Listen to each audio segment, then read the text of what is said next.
सञ्चालक मित्रलाई यो कार्यक्रमका सभाध्यक्ष महोदय, कार्यक्रममा उपस्थित गठबन्धन दलका सबै नेता साथीहरू र गोर्खा जिल्ला क्षेत्र नम्बर 1 र 2 का प्रत्यक्षतर्फका प्रदेश र सङ्घका उम्मेदवार साथीहरू, समानुपातिक तर्फका उम्मेदवार साथीहरू र यो कार्यक्रममा उपस्थित काठमाडौँमा रहेका तपाईँ गोर्खाली साथीहरू, मभन्दा पहिला बोल्ने साथीहरूले धेरै कुरा भनिसक्नु भएको छ। मैले नयाँ कुरा भन्नुपर्ने केही बाँकी रहेको मलाई लागेको छैन। बरु यसकालका निर्वाचनका कार्यक्रमहरू आउने दिनमा सकेसम्म छिटो छरितो हुन् भन्नेतिर आयोजकहरूको ध्यान जाओस् भनेर म भन्न चाहन्छु। वक्ताको साह्रै ठुलो लाइन पनि यो निर्वाचनको बेलामा त्यति धेरै निर्वाचनको निम्ति उपयुक्त हुँदैन। समय पनि सकेसम्म 1-1.5 घण्टाभित्र सकिने कार्यक्रम भयो भने मात्रै त्यो सहज हुन्छ भन्ने मलाई लाग्छ। म सुरुमै सुझावको रूपमा यो आजकोलाई मात्रै मैले भनेको होइन, आउने दिनमा गरिने कार्यक्रमहरूको आयोजनामा पनि छिटो छरितो र अलिक प्रभावकारी हुने विधिको खोजी चाहिँ गरिनुपर्छ भन्ने मलाई लागेको छ। आज पनि तपाईहरू अब विभिन्न पेसामा हुनुहुन्छ, व्यवसायमा हुनुहुन्छ, कोहीलाई अफिस जानुपर्ने होला, कोहीलाई आफ्नो पेसामा जानुपर्ने होला। बिहान 8 बजे बोलाइएको थियो, 10 बजेभन्दा अगाडि नै सकिन्छ भनेरै तपाईँहरू आउनुभयो होला। अहिले 11 बज्न लाग्यो, 11 बजी नै सकेछ, 11 बज्यो। त्यस कारण तपाईँहरूलाई पनि अलिकति अप्ठ्यारो भयो होला। अब त भोक लाग्ने बेला पनि भइसक्यो। त्यस कारण पनि मैले धेरै कुरा भन्न त्यति चाहिँ सम्भव देखेको छैन र आवश्यक पनि, किन कुराहरू आइ नै सकेका छन्। र म तपाईँहरूलाई मेरो तर्फबाट विशेष धन्यवाद भन्न चाहन्छु। मलाई त लागेको थियो अब 10 बजेपछि यो खाली हुँदै जान्छ होला हल चाहिँ भन्ने लागेको थियो। अहिले पनि तपाईँहरू धैर्यतापूर्वक खचाखच नै बसिराख्नु भएकै छ। त्यसको लागि म तपाईँहरू सबैको धैर्यताको लागि धन्यवाद भन्न चाहन्छु। अब विषयवस्तुमा मैले थोरै त बोल्नै पर्छ, तपाईँहरूलाई पनि मैले बोलोस् भन्ने नै पक्कै पनि छ। तर म सकेसम्म संक्षिप्तमा केही कुरा राख्ने कोसिस गर्छु।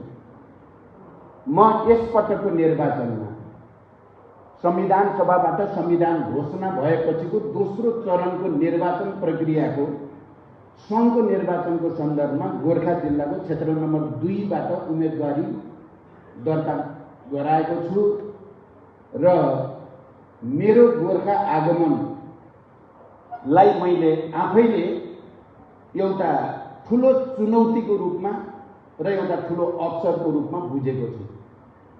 चुनौती यस अर्थमा कि गोर्खा जिल्लाको इतिहास, राष्ट्रको एकताको सन्दर्भमा या राजनैतिक परिवर्तन र प्रगतिका सन्दर्भमा गोर्खा जिल्लाको जो ऐतिहासिक भूमिका छ, जुन दूरगामी रणनैतिक भूमिका छ, त्यो भूमिका खेल्ने जनताको भावनालाई मैले उचित सम्मान गर्न सकुला कि नसकुला भन्ने चुनौती जस्तो मलाई महसुस भइरहेको छ। पछिल्लो जनक्रान्तिका सन्दर्भमा पनि गोर्खाले जे जस्तो भूमिका खेल्यो, त्यसको सन्दर्भमा पनि गोर्खाली जनताको भावना, गोर्खाली जनताको मनोविज्ञान, गोर्खाली जनताको अपेक्षामा म खरो उत्रिन सकौँला कि नसकौँला भन्ने चुनौती मैले ठानेको छु। र मैले फेरि एकचोटि गोर्खाको उम्मेदवारको रूपमा गोर्खाली जनताको सेवा गर्ने अवसर, गोर्खाको ऐतिहासिक परम्परालाई अगाडि बढाउने र यो राष्ट्रलाई अझ एकताबद्ध गर्ने अवसरको रूपमा र नेपालको राजनीतिक परिवर्तनलाई आर्थिक परिवर्तन सहित समृद्ध गर्ने एउटा ठुलो अवसरको रूपमा पनि मैले गोर्खामा मेरो उम्मेदवारीलाई लिएको छु। मैले यसलाई सफलतापूर्वक कार्य सम्पादन गर्न सकेँ या हामी सबै मिलेर, एउटाले सक्ने कुरा त होइन, यो सबैको साझा प्रयासबाट मात्रै सम्भव हुने कुरा हो। कुनै पनि ऐतिहासिक राजनीतिक परिवर्तन भनौँ या विकास निर्माण र समृद्धिको यात्रा पनि सबैको सामूहिक प्रयासले नै सफल हुने हो। तर मैले सङ्घको एउटा उम्मेदवारको हैसियतले र यो प्रक्रियाको एउटा नेताको हैसियतले मैले गोर्खाली जनतालाई सेवा गर्ने र गोर्खाको विकास मार्फत सिङ्गो देशमा नै आर्थिक समृद्धिको एउटा नयाँ अभियानको नेतृत्व गर्ने ठाउँ गोर्खालाई बनाउन सकौँला कि नसकौँला भन्ने मलाई लागिरहेको छ। म तपाईँ काठमाडौँमा बस्ने सबै गोर्खाका बुद्धिजीवी, व्यवसायी या विभिन्न पेसामा रहेका साथीहरूलाई म विनम्रतापूर्वक अनुरोध गर्न चाहन्छु, तपाईहरूले हिजो पनि ठुलो भूमिका खेल्नु भएको छ गोर्खाको राजनीतिक प्रक्रियामा र गोर्खाको निर्माण प्रक्रियामा पनि, र आउने निर्वाचनमा पनि तपाईहरूले त्यसरी नै सक्रियतापूर्वक भूमिका खेल्नुहुनेछ भन्ने म विश्वास व्यक्त गर्न चाहन्छु। तपाईहरूले यो निर्वाचन सामान्य निर्वाचनको रूपमा नलिदिनु होला भन्ने मेरो अनुरोध छ। यो निर्वाचन नेपाल एकचोटि फेरि निरङ्कुशता र अराजकतातिर प्रतिगमनतिर जाने कि नेपालले लामो सङ्घर्ष र बलिदानबाट प्राप्त भएका उपलब्धिको रक्षा गर्दै विकास र समृद्धिको नयाँ यात्रा सहित अगाडि जाने भन्नेहरूको बीचको लडाईँ भएको छ। अथवा हामी सबैले बुझेकै छौँ अग्रगमन वा प्रतिगमन कतातिर नेपाललाई लैजाने भन्ने दुईटा विचार, दुईटा प्रवृत्ति, दुईटा धारा, दुईटा संस्कृति, दुईटा गठबन्धनको बीच आम्ने सामने हुँदैछ मङ्सिर 4 गते। तपाईहरूले पक्कै पनि महसुस गर्नुभएकै होला यो गठबन्धन जहाँ हामी छौँ।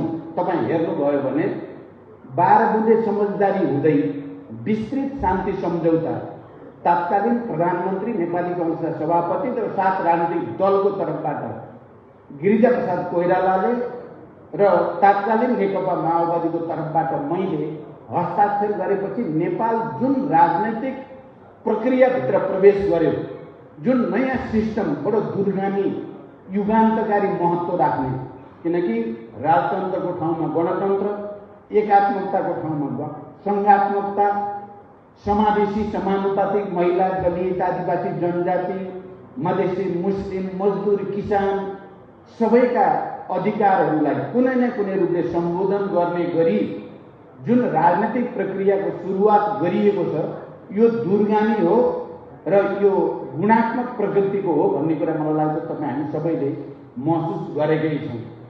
तर गत साल के बडो चाहिँ हामी सबैको निम्ति विडम्बना भन्नुपर्छ, हिजो संविधानमा हस्ताक्षर गरेका, संविधानमा सहमति जनाएका मध्ये केही तत्त्वहरू, केही प्रवृत्तिका पात्रहरूले यो संविधान जो त्यत्रो लामो सङ्घर्ष र बलिदानको त्यति ठुलो विस्तृत शान्ति सम्झौता र राजनैतिक सहमतिको परिणति थियो, त्यसलाई भत्काउने कोसिस भयो र देशलाई एकचोटि फेरि 17 साल पछिको जस्तो स्थितितिर या प्रतिगमन र प्रतिक्रान्तिको स्थितितिर धकेल्ने कोसिस भयो। त्यसलाई हामीले परास्त गर्नै पर्थ्यो र त्यो परास्त गर्न 12 बुँदे समझदारीदेखि शान्ति सम्झौता र संविधान सभादेखि सङ्घीय लोकतान्त्रिक गणतन्त्रको घोषणा गर्ने बेलासम्म नेतृत्वदायी भूमिका खेल्ने पार्टी र नेताहरू एक ठाउँमा आउनु ऐतिहासिक रूपले आवश्यक बन्न गयो। हामी आयौँ। यति भनेपछि मलाई लाग्छ तपाईँहरू सबैले यसलाई, यसको गहिराईलाई, यसको मर्मलाई बोध गर्नुहुन्छ भनेर म विश्वास व्यक्त गर्न चाहन्छु। यो धेरै गहिरो नै कुरा छ, यो धेरै अर्थपूर्ण कुरा पनि छ। हामीले यसो गर्न सकेका हुँदैनथ्यौँ भने आज के हुन्थ्यो? हामीले यो गठबन्धन बनाएर प्रतिगमनका विरुद्ध सडकबाट पनि, बौद्धिक जगतबाट पनि, न्याय क्षेत्रबाट पनि, पत्रकारिताको तर्फबाट पनि हर क्षेत्रबाट यसको प्रतिवाद नगरेको हुन्थ्यो भने आज देश साँच्चै नै निरङ्कुशता र अराजकताको घुमरीमा जान्थ्यो भन्ने कुरा यो 12 बुँदे समझदारीको निरन्तरताको रूपमा आएको गठबन्धन, यो गिरिजा बाबु र प्रचण्ड, तत्कालीन 7 राजनीतिक दलका नेताहरू हामी सबै यो गठबन्धनमा छौँ भने अर्को गठबन्धन छ राजावादीहरूको गठबन्धन, अलगाववादीहरूको गठबन्धन, इतिहासलाई पछि फर्काउन चाहनेहरूको गठबन्धन संघीयता विरोधीहरूको गठबन्धन, गणतन्त्र विरोधीहरूको गठबन्धन अर्को छ र यी दुईटा आम्ने सामने भइराखेका छन् आउने मङ्सिर 4 गते। त्यसकारण साथीहरू, यो विषयलाई हामी सबैले गम्भीरतापूर्वक लिन जरुरी छ र यो निर्वाचनको लडाईँमा यसलाई एक खालको राजनैतिक सङ्ग्राम जस्तो छ। यो चुनाव सामान्य औपचारिक चुनाव जस्तो मात्रै यो छैन। यो प्रतिगमनले जित्ने कि अग्रगमनले जित्ने, सुशासन र समृद्धिको यात्राले जित्ने कि अराजकतातिर लैजाने र विसङ्गतिर दलाल पुँजीपतिहरूले जित्ने भने जस्तो लडाईँ पनि भएको छ। त्यसकारण म तपाईँ सबै गोर्खाली साथीहरूलाई यो विषयको गम्भीरतालाई आत्मसात गरेर यो निर्वाचनमा पुरै ताकतको साथ र एकताबद्ध भएर हामीले अग्रगमनलाई जिताउनु छ, हामीले संविधानलाई जिताउनु छ, लोकतन्त्रलाई जिताउनु छ, गणतन्त्रलाई जिताउनु छ, समावेशी समानुपातिक मान्यतालाई जिताउनु छ र नेपालमा राजनीतिक स्थिरता र विकासको एउटा नयाँ युगतिर अब ढुक्कसँग जान सकिने वातावरण बनाउनु छ। त्यसकारण यो निर्वाचनको मर्म अरू सामान्य निर्वाचनभन्दा भिन्न छ भनेर म यहाँहरूलाई भन्न चाहन्छु। यति भनिसकेपछि म दोस्रो विषय के राख्न चाहन्छु भने हामी निकै कठिन, जटिल र चुनौतीपूर्ण परिस्थितिबाट शान्ति सम्झौता हुँदै यो राजनीतिक प्रक्रियामा आएका हौँ। अब यो राजनीतिक प्रक्रियाको सफलताको निम्ति आर्थिक विकास अपरिहार्य शर्त छ। यदि हामीले जनताको दैनिक जीवनमा आर्थिक समृद्धिको यात्रा सुरु भएको अनुभूति दिलाउन सकेनौँ, आर्थिक क्रान्तिको खाका कोर्न सकेनौँ भने यो परिवर्तन दिगो हुँदैन। कारण परिवर्तनको दिगोपनको लागि पनि हामीले आर्थिक समृद्धिको एउटा नयाँ यात्रा सुरु गर्नुपर्दछ। मेरो बुझाइ र तपाईँ हामी सबैको पनि बुझाइ केमा केन्द्रित हुँदैछ भने नेपालको इतिहासमा गोर्खाले खेलेको भूमिका, गोर्खामा भौतिक पूर्वाधारको विकासको सम्भावना, गोर्खामा उद्योग धन्दाको विकासको सम्भावना, विद्युतीकरण, ठुला मेगा प्रोजेक्टहरू, ज्ञान चेन्जर प्रोजेक्टहरूदेखि मझौला र साना विद्युतीकरणका प्रोजेक्ट मार्फत देशको अर्थतन्त्रमा चाहिँ एउटा गुणात्मक परिवर्तन ल्याउने सम्भावना, त्यहाँ भएका गोर्खा दरबारदेखि विभिन्न कोर्टहरूको सर्किट बनाएर पर्यटनको व्यापक विकास गर्न सकिने सम्भावना, हिमाल त्यहाँसम्म जाने भौतिक पूर्वाधारको विकास गर्दा हुने यो क्षेत्रको सम्भावना, जडीबुटी या एयरपोर्ट थुप्रै थुप्रै। म अहिले त्यतापट्टि धेरै जान चाहन्न, मैले धेरै पटक भनि पनि सकेको छु। र गोर्खा त्यस्तो जिल्ला हो जहाँको राजनैतिक गतिविधि पनि देशभरिबाट राम्रोसँग देखिन्छ। देशभरि मात्रै होइन, संसारभरि पनि गोर्खा भनेपछि संसारभरिका मानिसले पनि कहिलेकाहीँ त विदेशीहरूले नेपालभन्दा बढी गोर्खा चिन्छन्। त्यहाँ त्यो सबैतिर देखिन्छ, सुनिन्छ। त्यहाँ हामीले गर्ने राजनीतिक कर्म र आर्थिक विकासको कर्मको राष्ट्रव्यापी र एक हदसम्म अन्तर्राष्ट्रिय महत्त्व पनि हुन्छ।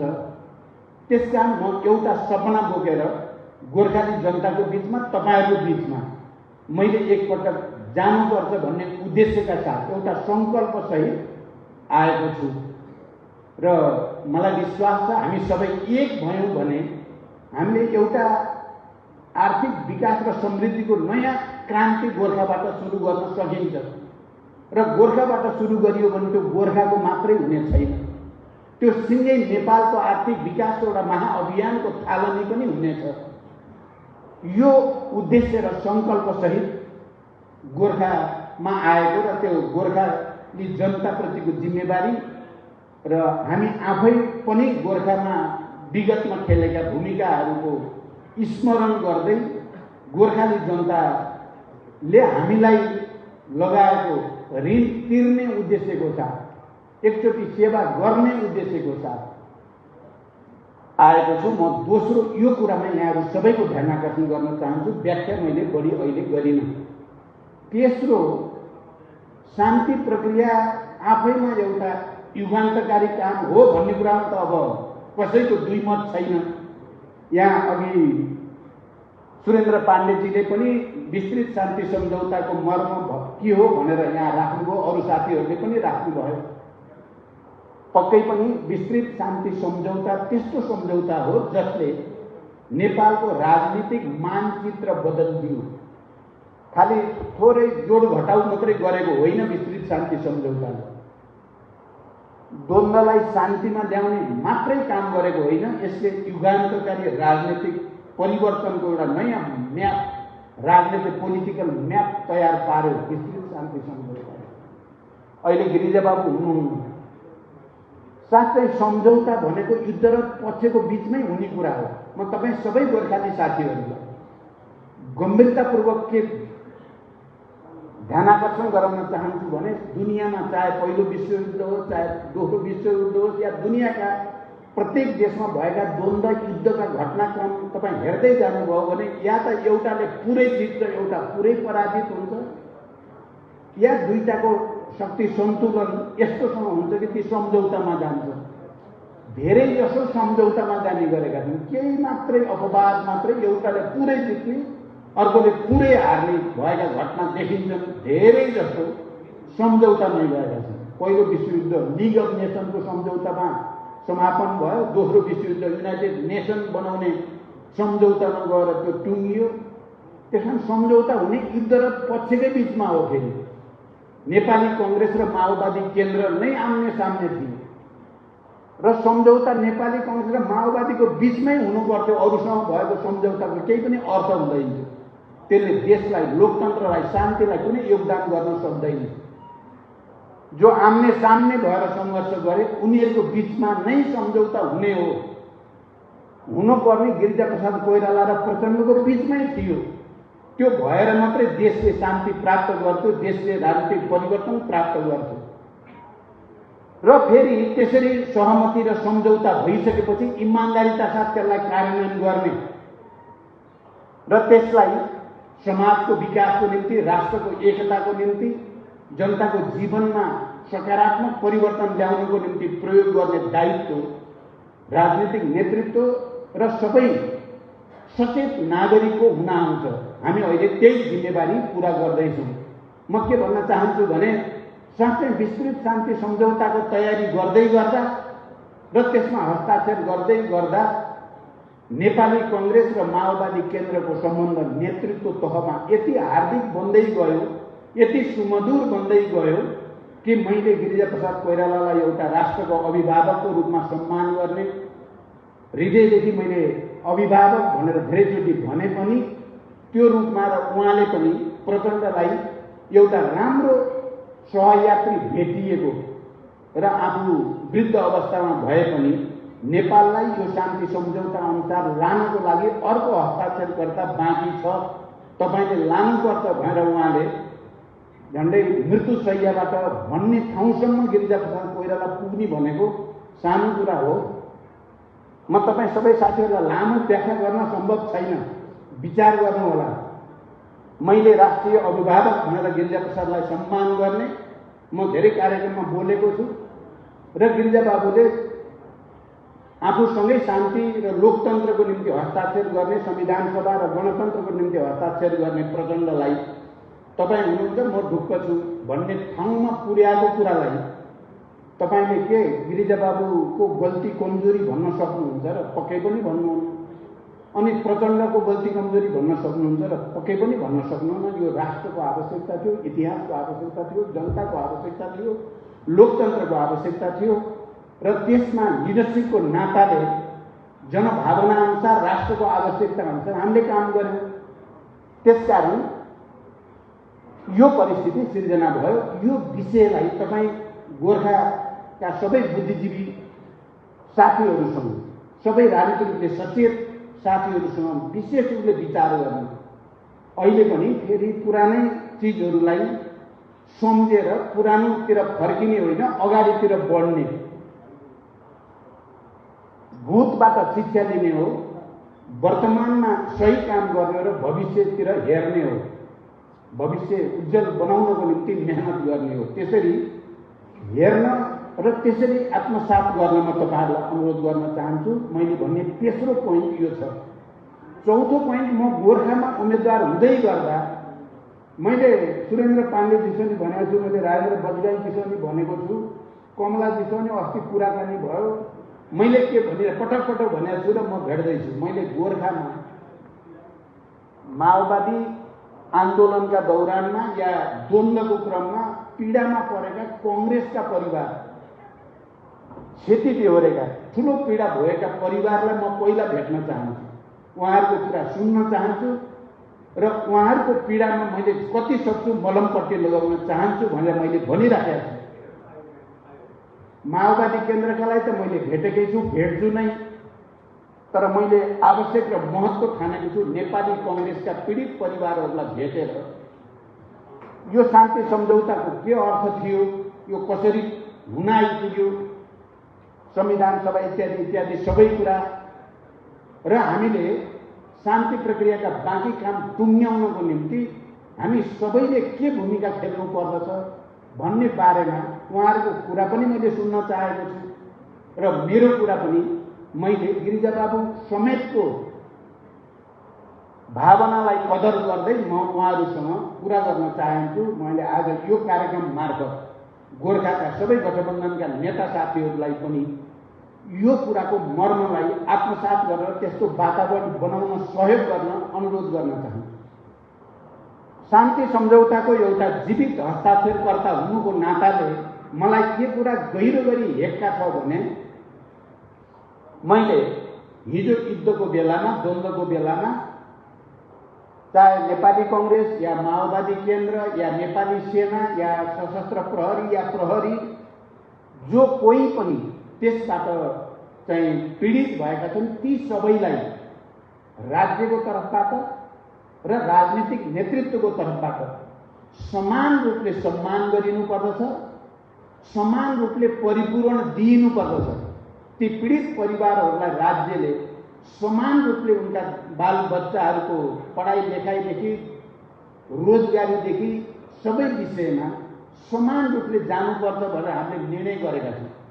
तपाईहरुलाई थाहा होला, अस्ति पार्लियामेन्ट डिजल्भ हुने स्थिति आई नै हाल्यो, सकिने स्थिति आई नै हाल्यो। नत्र हामीले जो विधेयक बनाएका छौँ शान्ति प्रक्रियाका बाँकी काम टुङ्ग्याउने सम्बन्धमा त्यो सत्य निरूपण आयोगसँग सम्बन्धित, बेपत्ता आयोगसँग सम्बन्धित विधेयक संशोधनको प्रस्ताव अन्तिम चरणमा पुर्याइएको थियो र केही दिन मात्रै हामीले समय पाएको भए त्यो टुङ्गिन्थ्यो। त्यसमा नेपाली कांग्रेस, माओवादी केन्द्र, नेपाली सेना, प्रहरी दुवै सबै भिक्टिम, त्यसबाट पीडितहरूलाई समुचित सम्मान पनि गर्ने, परिपूरण पनि दिने र उनका परिवारलाई राज्यको तर्फबाट उनीहरूको सम्मानको निम्ति स्तम्भहरू, प्रतीकहरू निर्माण गर्ने लगायतका कुरामा हाम्रो सहमति हाम्रो गठबन्धनभित्र भइसकेको छ। यो कुराको जानकारी पनि म तपाईँ गोर्खाली साथीहरूलाई गहिरो गरी गराउन चाहन्छु र जो साथीहरू अहिले पनि मनमा कतै न कतै अलिकति तनाव या के हो भन्ने ठान्नुहुन्छ ती साथीहरूसँग प्रत्यक्ष भेटेर पनि मैले शान्ति सम्झौताको मर्म र अहिले यो शान्ति प्रक्रियाका बाँकी काम टुङ्ग्याउनको निम्ति गठबन्धनभित्र भएका छलफल र हामीले पारित गरेका नीतिहरू र बनाउन खोजेका कार्यक्रमहरूबारे चर्चा गर्न चाहन्छु। मैले भन्ने चौथो कुरा यो चाहिँ विषय हो र तपाईँ गोर्खाली साथीहरू सबैले, माओवादी केन्द्रका साथीहरूले पनि, नेपाली कांग्रेसका, समाजवादीका या अरू सबै साथीहरूले यो सन्देश गोर्खाको जनतालाई गहिरो गरी पुर्याइदिनु होला। म गोर्खा जानुको तात्पर्य म के पनि हो भन्ने मैले ठानेको छु र म तपाईँ साथीहरूसँग सेयर गर्न चाहन्छु भने विकास र समृद्धिको नयाँ यात्रा या हिजो जनक्रान्तिमा अग्रणी भूमिका खेलेको गोर्खा, यो कुरा त हुँदै हो जुन मैले अघि भने भनेर। तर मेरो फेरि नेपालमा शान्ति प्रक्रिया टुङ्ग्याउने वातावरण बनाउन पनि गोर्खा जिल्लाको महत्त्व ठुलो छ भन्ने मेरो बुझाइ छ। गोर्खामा नेपाली कांग्रेस र माओवादी या अन्य गठबन्धनका पार्टीहरूको बीचको एकता दह्रो भयो भने राष्ट्रिय एकता प्रवर्धनमा पनि त्यसले ठुलो भूमिका खेल्छ। शान्ति प्रक्रिया टुङ्ग्याउन पनि त्यसले ठुलो भूमिका खेल्छ। त्यसकारण यो ऐतिहासिक दायित्वलाई बोध गरेर पनि मैले गोर्खाको यो जिम्मेवारीलाई या यो चुनौतीलाई या यो अवसरलाई बुझेको छु। म तपाईँ सबै साथीहरूलाई यो विषयलाई हल्का रूपले नलिदिन, यसको भारी ऐतिहासिक महत्त्व छ। यसको रणनीतिक महत्त्व छ। साँच्चै नेपालमा प्रतिगमन र फेरि देशमा राजनीतिक परिवर्तनको निम्ति सडकमा गएर सङ्घर्ष गर्न नपर्ने स्थिति बनाउनको लागि विस्तृत शान्ति सम्झौताका सहयात्रीहरू चाहिँ एक ठाउँमा उभिएर गोर्खा जस्तो जिल्ला जहाँ अस्ति भर्खरै स्थानीय चुनाव पनि कङ्ग्रेस र माओवादीको प्रतिस्पर्धाको रूपमा भयो, त्यही ठाउँमा सहकार्यको रूपमा गिरिजाबाबुले सधैँ भन्ने एउटा कुरा थियो, त्यो तपाईँ हामी सबैलाई सम्झना छ, सहमति, सहकार्य र एकता। उहाँले सधैँ भन्ने गरेको शब्द त्यही नै थियो, सहमति, सहकार्य र एकता। उहाँले कुरा नबुझेर ती शब्द क्वाइन गर्नुभएको पक्कै पनि होइन। राष्ट्रको आवश्यकतालाई, इतिहासको आवश्यकतालाई, जनताको आवश्यकतालाई बुझेरै भन्नुभएको थियो। त्यहाँ त्यो सहमति, सहकार्य र एकता मार्फत आर्थिक विकासलाई गति दिँदै राष्ट्रिय एकतालाई सुदृढ गर्ने र शान्ति प्रक्रियाका बाँकी काम पनि टुङ्ग्याउने वातावरण गोर्खाका हामी पार्टीहरू, मुख्यतः नेपाली कङ्ग्रेस र माओवादी केन्द्र एक ढिक्का भएर जाँदा मात्रै राष्ट्रले त्यो एउटा नयाँ निष्कर्ष पाउनेछ। मेरो त्यहाँ पनि विशेष ध्यान छ। म तपाईँ साथीहरूलाई यो कुरा पनि विशेष रूपले भन्न चाहन्छु।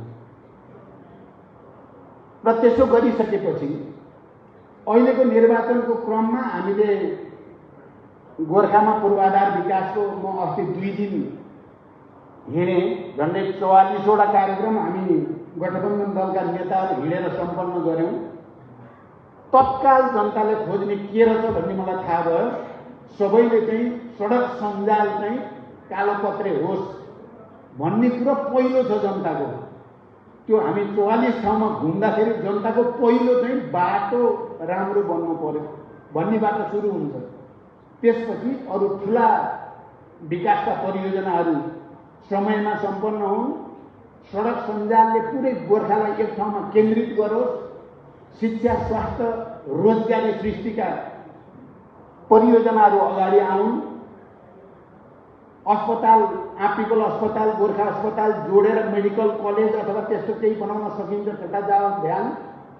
टेक्निकल र व्यावसायिक शिक्षामा पनि जोड दियोस् र सम्भव हुन्छ भने टेक्निकल युनिभर्सिटी गोर्खामै बनाउने भयो भने त्यसले शिक्षा क्षेत्रमा रिभोल्युसन ल्याउन सक्छ आदि विषय।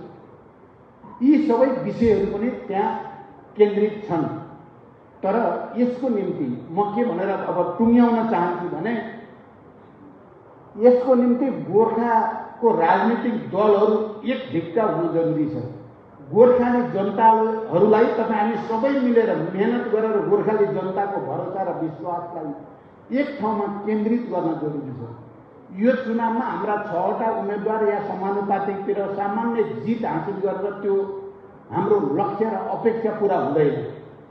हामीले यस्तो गर्न सक्नुपर्छ, साँच्चै गोर्खाबाट एउटा नयाँ अभियानको सुरुवात गर्ने, नयाँ एकताको प्रदर्शन गर्ने, नयाँ राष्ट्रको निर्माणको अभियान थाल्ने, शान्ति प्रक्रिया टुङ्ग्याउने र इतिहासमा हामीले गरेका कामहरूलाई गर्वको साथ स्थापित गर्ने हो भने गोर्खामा अहिले एउटा नयाँ रेकर्ड बन्नै पर्छ। चुनाव जित्यो भन्ने बनाएर पुग्दैन। चुनाव यसरी जित्नुपर्छ भन्ने मेरो तपाईँहरूसँग अनुरोध छ भने हामीले जितेको चुनाव जितेको परिणाम देशभरिले देख्ने हुनु पर्यो। गोर्खामा यसरी जित्यो गठबन्धनले, साँच्चै अभूतपूर्व र असाधारण रूपले जित्यो। कस्तो असाधारण एकता पैदा गर्यो गोर्खाली जनताले, गोर्खाका राजनीतिक दलहरू, नेताहरूले, कार्यकर्ताहरूले भनेर हामीले साबित गर्न सक्नुपर्छ र मात्रै तपाईँ हामीले सोचेको सपना पूरा गर्ने आधार बन्छ। गोर्खाको निर्वाचन परिणाम दुनियाँले पनि देख्नु पर्यो। गोर्खामा जनताले, गठबन्धनले यस्तो एकता र यस्तो असाधारण भूमिका खेले र त्यहाँबाट आउने हामी सबै प्रतिनिधिहरू बडो बलियो हात र बलियो मन लिएर काठमाडौँ आउन पाउनु पर्यो, ताकि काठमाडौँबाट हामीले बोल्दा लाखौं गोर्खाली जनताको भावना सँगै छ भनेर बोल्न सकियोस्। त्यसकारण म तपाईँ सबै साथीहरूलाई बिल्कुल यो अवधि अब त धेरै पनि छैन, 16-17 दिन मात्रै बाँकी छ। मलाई थाहा छ तपाईँहरू काठमाडौँमा बस्ने या अरू जिल्लामा बस्ने, चितवनमा बस्ने पनि गोर्खालीहरूको ठुलै सङ्ख्या छ। भोलि बिहान चितवनमा बस्ने गोर्खालीहरूको पनि भेला हुँदैछ र मुख्यतः काठमाडौँमा बस्ने तपाईँहरूले एकचोटि पुरै जोसका साथ, पुरै जिम्मेवारी बोधका साथ, सम्पूर्ण तागतसहित यो अवसरमा बदल्ने, यो चुनौती, प्रतिगमनका विरुद्ध सङ्घर्षको चुनौतीलाई नेपाल नयाँ राष्ट्र निर्माणको अवसरमा बदल्ने यो समय हो भनेर तपाईँहरू सबैले बोध गरिदिनु भयो भने मलाई के विश्वास छ भने गोर्खाले एउटा रिकर्ड प्रस्तुत गर्न सक्छ, एउटा स्ट्यान्डर्ड देखाउन सक्छ। पार्टीहरूको बिचमा एकता कस्तो हुनुपर्छ, उम्मेदवारहरूको बिचमा एकता कस्तो हुनुपर्छ, जनताको बिचमा एकता कस्तो हुनुपर्छ र त्यो एकताले कस्तो परिणाम ल्याउन सक्छ भन्ने सन्देश हामीले देशभरि दिनु छ, विश्वभरि दिनु छ। अनि मात्रै हामीले देखेको सपना, समृद्धिको सपना या राजनीतिक परिवर्तनको दिगोपनाको सपना पुरा हुन सक्दछ। मैले यिनै विचार, यिनै भावना तपाईहरुको अगाडि राख्दै र तपाईहरु सबैले आफ्नो ठाउँबाट जिम्मेवारीका साथ यो चुनावलाई अभूतपूर्व रूपले परिणाम निकाल्ने गरी सबैले एउटा एउटा भोट, जनता, प्रत्येक घर घरको जनता, प्रत्येक व्यक्ति मतदाता, मतदाताको सुरक्षा, मतदान केन्द्रको सुरक्षादेखि मत गणनासम्म आफूले के भूमिका खेल्न सकिन्छ यो निर्वाचनलाई सफल पार्न तपाईहरु सबैले भोलिन्टियर जिम्मेवारीको रूपमा, स्वयंसेवीको रूपमा भूमिका खेल्न म तपाईहरुलाई अपिल गर्न चाहन्छु। हामीले स्थानीय चुनाव सकेपछि मैले त्यही कार्यक्रममा भनेको थिएँ, पार्टीले कसले कति ल्यायो, कसले कति ल्यायो त्यसको पनि हिसाब त हुन्छ, तर मलाई चाहिँ त्यो त्यति धेरै ठुलो कुरो लागेको छैन। स्थानीय चुनाव सम्पन्न भयो, संविधान के हुने हो, गणतन्त्र नै के हुने हो, संहिता नै के हुने हो, समावेशिता नै के हुने हो भन्ने चिन्ता भइरहेको बेलामा हामी गठबन्धनको पार्टीहरूले, गठबन्धन सरकारले सफलतापूर्वक निर्वाचन सम्पन्न गरियो। 2-4 सिट घटी बढीले केही फरक पर्दैन भनेको थिए। अहिले अब आउने निर्वाचन त्यसो भनेर मात्रै सुख पाइँदैन। हामीले प्रतिगमनलाई राम्रैसँग परास्त गरेर टाउको उठाउन नसक्ने गरी परास्त गर्नुपर्छ। हामीले त्यसको निम्ति तपाईहरु सबैसँग अपिल गर्दै बिदा हुन्छु। धन्यवाद। अभिवादन। धन्यवाद कमरेड प्रचण्डज्यू।